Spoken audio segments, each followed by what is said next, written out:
Hey, what's going on, family? This is Todd from nopickspodcast. What's good, family? Joe, No Picks Podcast. All right, so today we got a very serious topic. All right, so yesterday, streets of Philly was crazy. 18s were shot. They're still looking out for the suspected gunman, and so basically, we're gonna play the clip and we're gonna react to the content. All right, let's do it. Damn, Philly. Yeah. Bystanders after Philadelphia's latest mass shooting, 8 teenagers in the hospital in what feels like a constant repeated cycle. A desperate city is crying out for change. This time, the victims were all high school students just waiting at the bus stop. Police may have found a break in the case overnight. The action cam was on the 400 block of Rosalind Street in the Olney neighborhood. Detectives confiscated a blue Hyundai Sonata parked on a residential block. The vehicle matches the suspected getaway vehicle from the shooting captured on surveillance. Police tell us the vehicle was taken to an impound lot overnight. In that surveillance video released by police, 3 suspects can be seen exiting the Sonata. They opened fire on the group at 5 points in the Burholm section of the city and quickly flee the area. We have team coverage of this mass shooting. Catherine Scott has the stories of bystanders who stepped in to help and what may have motivated the bloodshed. But first, we're going to begin with Action News reporter Corey Davis, who's live from the mass shooting scene at Cotman and Rising Sun Avenues. Good morning, Corey. Sam and Matt, good morning. So much grieving among the families of those victims, as well as those who are just in the neighborhoods experiencing this. But in the meantime, officials are angry about it. They're asking for a community to help them as they work to solve these crimes. We said this multiple times. I asked every parent today, go in those rooms and look under those tables and look under those closets and get those guns out of the house, right? Because at the end of the day, many of these kids are coming from the same communities that they're shooting at. Right? And they know who they are. And the community knows who they are. We can't do this by ourselves. Philadelphia police say 8 students from Northeast High School were shot yesterday afternoon at around 3 o'clock while they were waiting on a SEPTA bus at the bus stop. This is at the intersection of Cotman and Rising Sun Avenue in Burholm. Surveillance video shows the 3 shooters getting out of the car next to the Dunkin' Donuts. They run up to the large group of kids with book bags who were just walking to the bus. As those shooters started firing guns, the suspects then ran back to the Hyundai Sonata and drove off. More surveillance video shows the suspect speeding away in that dark blue Sonata, which sources say was stolen. So highway patrol officers found the vehicle at around 11 o'clock last night after putting out a description. The action cam was there along the 400 block of Rosalind Street in the city's Olney section as police collected evidence and then impounded the car. So the next step, of course, is to track down those who are responsible for the shooting. The district attorney is involved in that once they are arrested. All right. I thought they were going to share what motivated it, but I think we got enough of the story that we can actually react to this because this is crazy, bro. All right, let me stop sharing. Oh, man. So obviously, Joe, my question to you is, what the fuck is wrong in these streets in Philly, man? What's up with the culture? Man, we've talked about it so much, and then things like this still don't. It's like they still catch me off guard. You know, it's like the impact, the shock is still just as strong, even though we've talked about the culture and the youth and the gun violence in so many different episodes. But I don't know, bro. I don't know what exactly is going on. This is insane, bro. 8 teenagers shot. Teenagers shooting each other over beef. I drive past Northeast High School every morning when I got to take my daughter to school. She goes to school up on near Ron and the Boulevard, up in Tacody Elementary, and it's like I drive past Northeast every morning. And sometimes when I pick her up from aftercare, I drive past it as well on Cotman. So like, this is crazy. You know, her aunt lives right not too far from there either. So like, it just feels like it's too close to home, bruh. And this is one of the better areas. This ain't even like, K&A, Badlands. This ain't North Philly. This ain't Diamond Street Projects. This is like up Cotman and Rising Sun, bruh. Like Cotman and Rising Sun. That's crazy. That's where the Max Steaks is. That's that little intersection there. But like, I can't believe it. I don't know, bro. So I have more to say, but like, what were your thoughts on this, man? Like, I mean, I think, bro, like this is just indicative of the culture in general, bro. Because it's like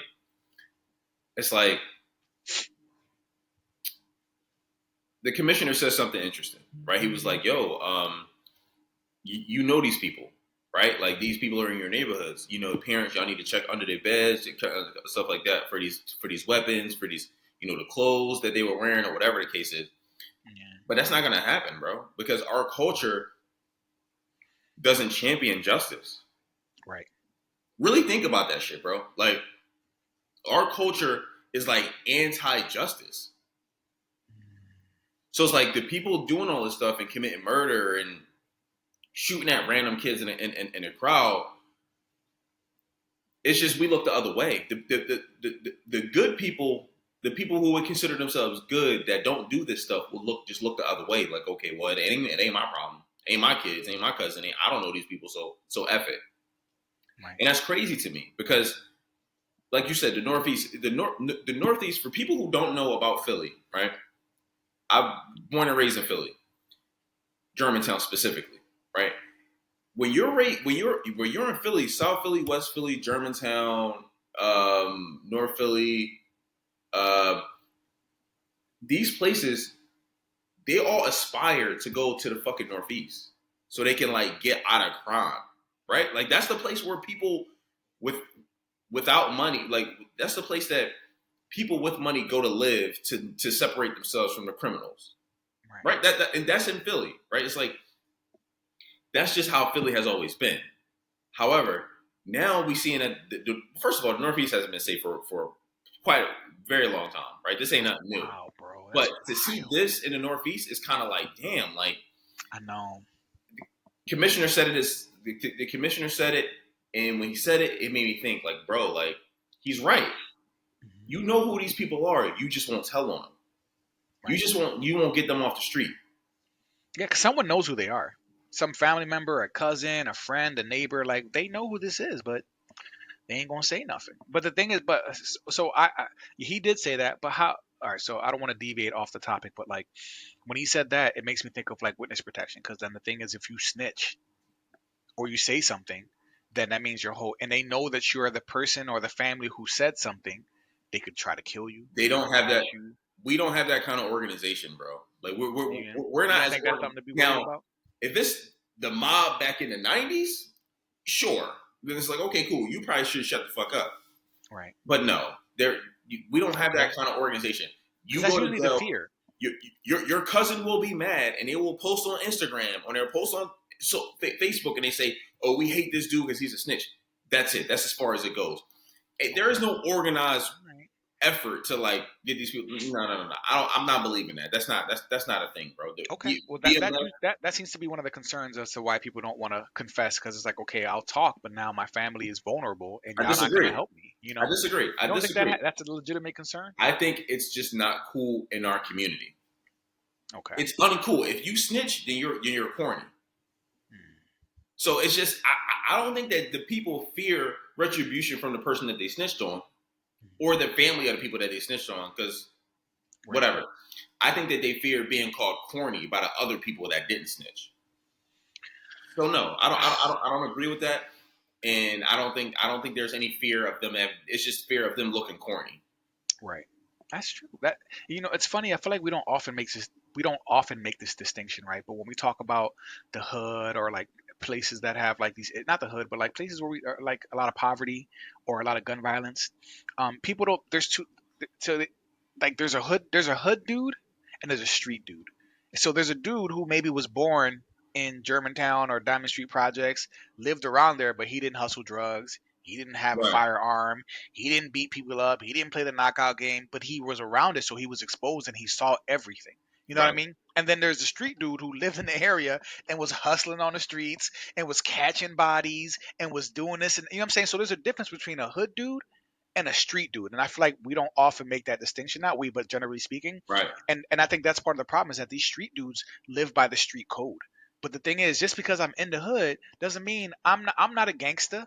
I'm not in the gang. I'm not in the mob. I'm not in any kind of organized crime. Like that's not me. I just live here because of circumstance. Maybe I was born here. My family was here, but like I'm not a street dude. You know what I mean? And it's the street dudes that I feel like are the ones that stop snitching. Don't do that. You know what I mean? There's two questions I want to ask you. The first question: if these kids, because the targets apparently were high school kids, That's crazy. So it's fair to believe that the people that did the shooting were also high school kids or high school age, right? Right. So let me ask you this: one, what's your opinion on if someone does something like this kind of like crazy violent act, regardless of their age, if they're 14, 15, 16, 17, charging them as an adult, treating them as a grown-ass person? What's your opinion on that? I think that if a legal child, so someone who's a minor, decides to engage in adult criminal activity, then they should face adult criminal charges. Like that, it's that simple. Like if you want to catch bodies, if you want to kill someone, you should be, and it's not self-defense, like just violence, just Right. malicious. Then yeah, you should be served just as an adult. I think that Right. you should. It's a pretty serious crime, bro. So if one of the kids that went out and jumped out of this car and did the shooting was 14 years old, you support them being tried as an adult? Yeah, I would. So they I can would. be And I know some people are going to disagree with that, but like, I don't care. This Yeah. 14-year-old just shot somebody.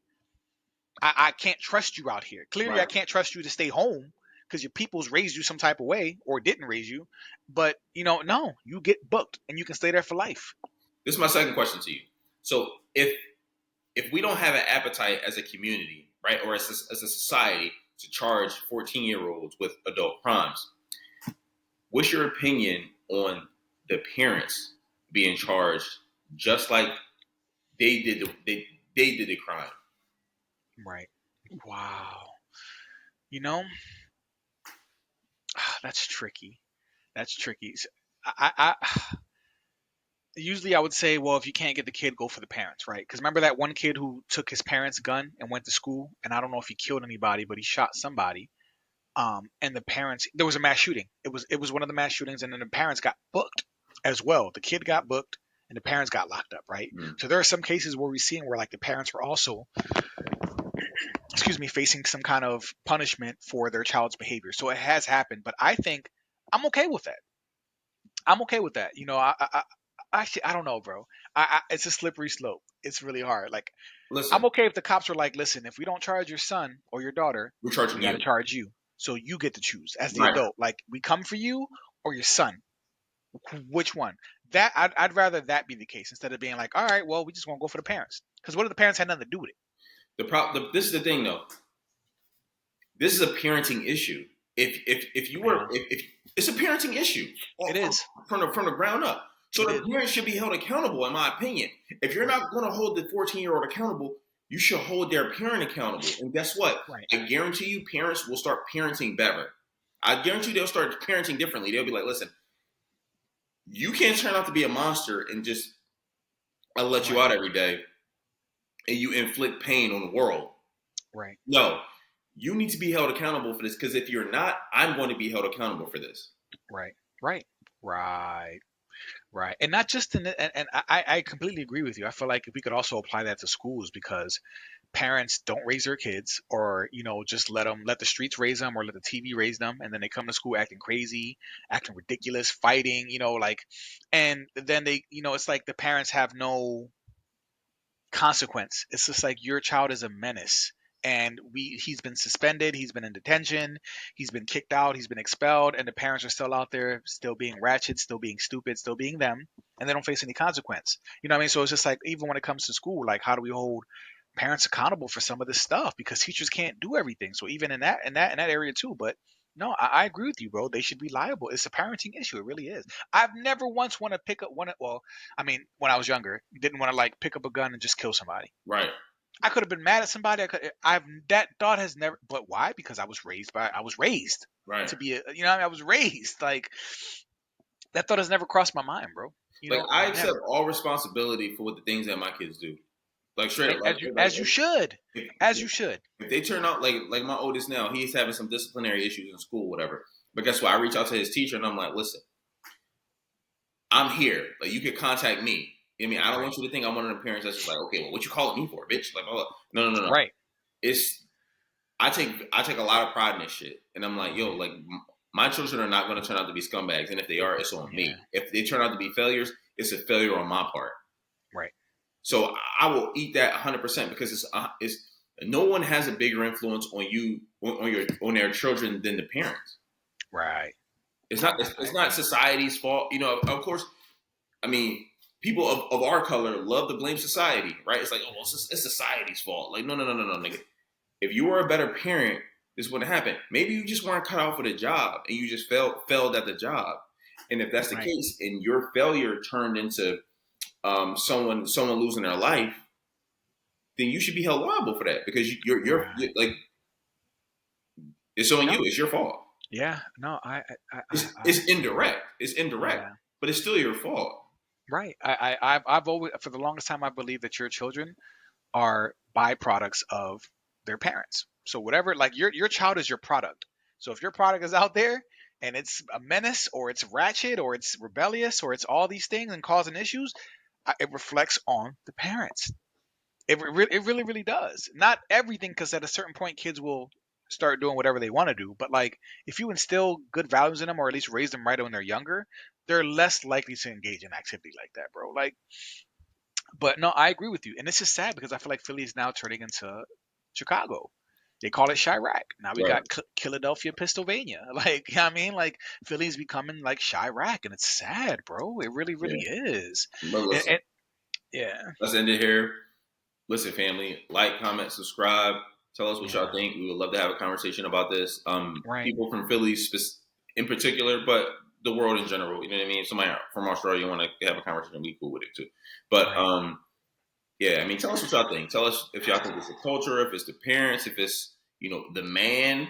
I mean, like, tell us what y'all think. Right? Like, comment, subscribe. Let us know what y'all think. And until next time. Stay safe.